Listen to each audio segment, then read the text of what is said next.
Rebonjour les amis, vous êtes avec les Gilets jaunes constituant Pays de l'Uropoix et vous êtes la résistance.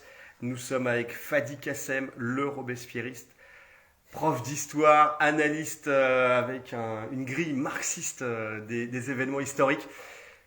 Un petit message en ces temps troublés aux collabos, sociotraîtres et autres oiseaux de mauvaise augure. Ouais. Troublé, agité, très agité, de plus en plus agité. Honnêtement, quand on voit, on l'a dit, hein, comment le pays est ingouvernable, comment la grande explication approche probablement, on va se retrouver dans une situation où quand même il va y avoir une franche explication à tous les niveaux. Mais à tous les niveaux. Entre le haut et le bas, dans le haut ils seront unis, mais dans le bas, alors on distinguera le bon gré du mauvais. T'es en train de parler de la purge là? En tout cas, une chose est sûre, c'est que celles et ceux qui, globalement, misent sur les organisations syndicales ou politiques pour calmer les tensions, pour empêcher que ça explose, ils devront choisir leur camp à un moment donné. Et je dis ça parce que c'est très facile en fait de succomber, j'ai envie de dire, à l'ordre établi.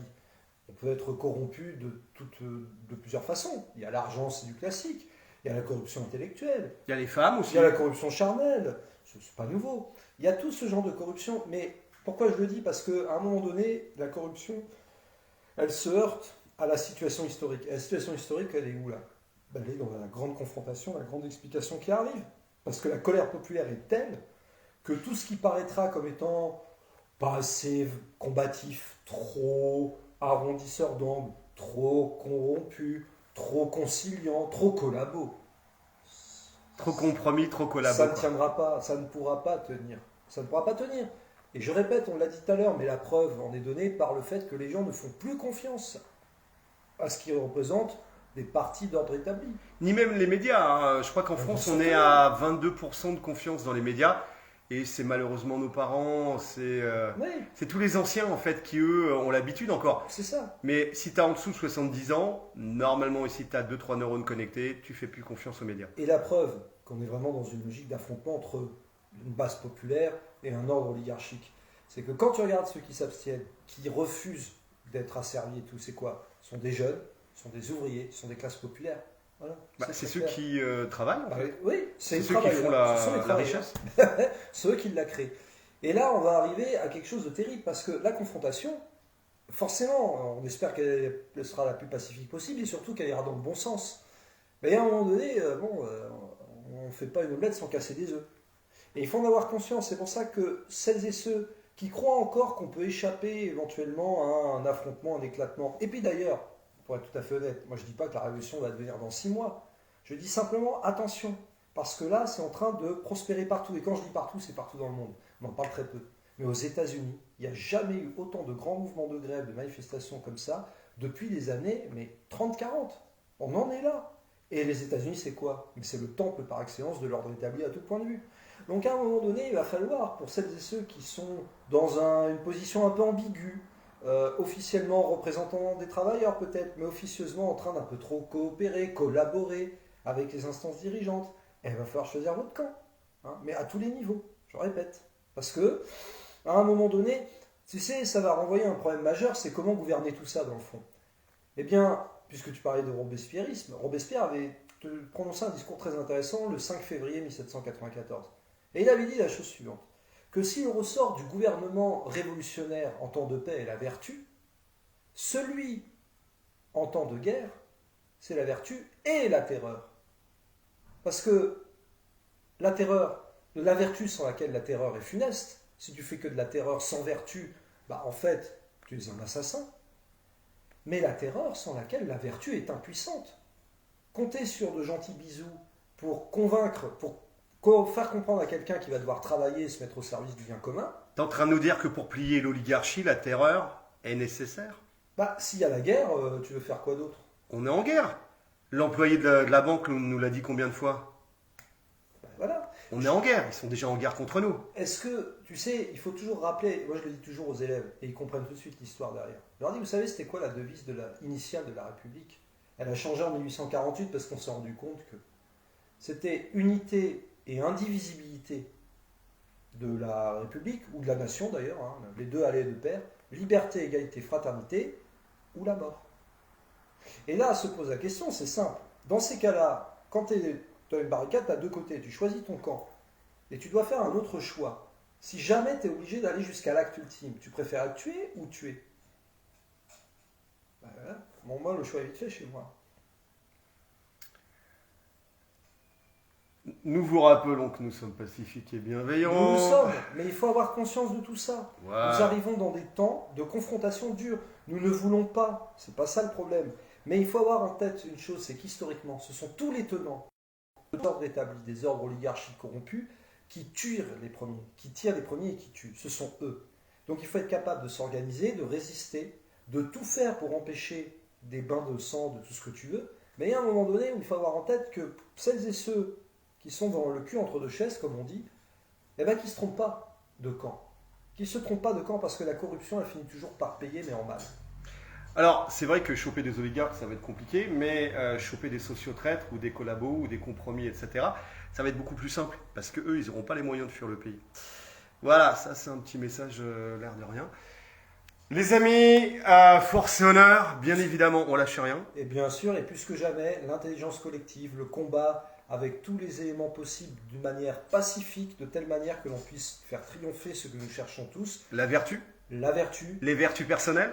et bien sûr collective, le bonheur pour tout le monde, le bien commun, autant que possible. Et je répète, si on doit en arriver à l'écartement définitif du corps social, j'ai bien dit l'écartement, on écarte, on n'aura pas le choix, parce que le corps social ne peut succomber à la corruption. La corruption est le pire des maux possibles. Donc là-dessus, c'est Robespierre. Tu penses que Robespierre est le meilleur exemple de la détermination, de la puissance de la pensée politique au niveau du combat des idées, Tu sais combat quel a contre la été, corruption? tu sais quel a été son surnom de son vivant? L'incorruptible. Il est incorruptible. Je crois que ça en dit long, non? Donc, est-ce que tu penses que c'est une figure à remettre sur le Elle est devant? centrale. Et c'est pas pour rien qu'elle est salie. Et qu'elle est salie justement à la fois par les types qui dirigent, c'est normal, mais par les types corrompus eux-mêmes. C'est normal. Les types qui l'ont fait tomber, ils étaient tout autant corrompus d'ailleurs. Ils ne s'étaient pas trompés. Et c'est pas étonnant de constater que ce sont des forces qui en fait ne veulent pas de changement réel, radical pour la population, qui n'arrêtent pas de jeter aux orties Robespierre, même le pseudo-parti socialiste, etc. Et puis, moi j'attire l'attention quand même sur une des déclarations récentes de Fabien Roussel, qui expliquait que Macron voulait mettre en place un gouvernement d'union nationale, je sais pas quoi, machin. Et lui, alors on l'a accusé de finalement être prêt à, on va dire, collaborer avec lui. J'en suis pas certain. Par contre, je suis sûr d'une chose, c'est que lui, il a peur, mais il a peur que ça explose. Il l'a clairement dit. Il l'a dit, ah bah attendez, si ça continue de monter, le prix de l'essence et tout, ça va exploser.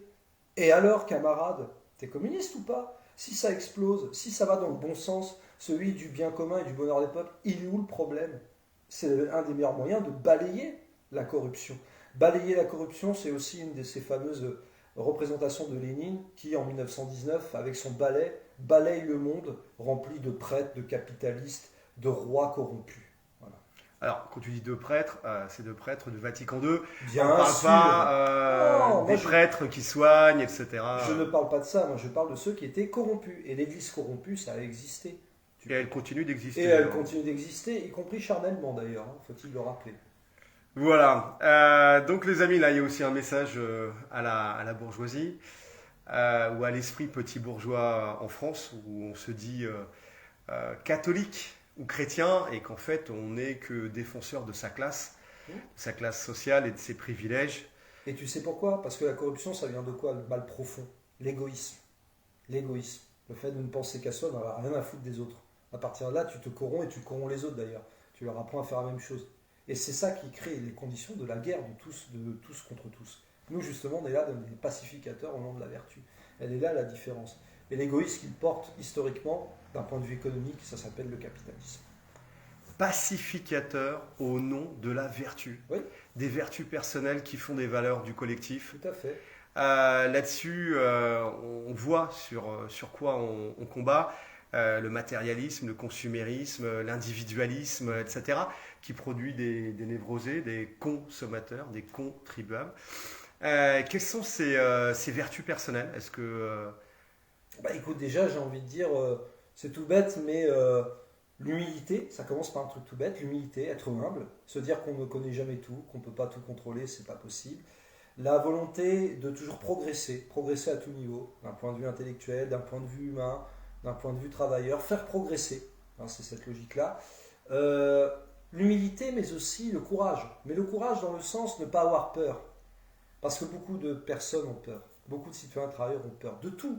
Et on fait tout pour qu'ils aient peur. Tout est fait pour qu'ils aient peur et que dès lors ils se taisent, ils se soumettent. Voilà la logique. Le courage, l'humilité, le travail. On est là aussi, le travail, parce que c'est un accomplissement déjà.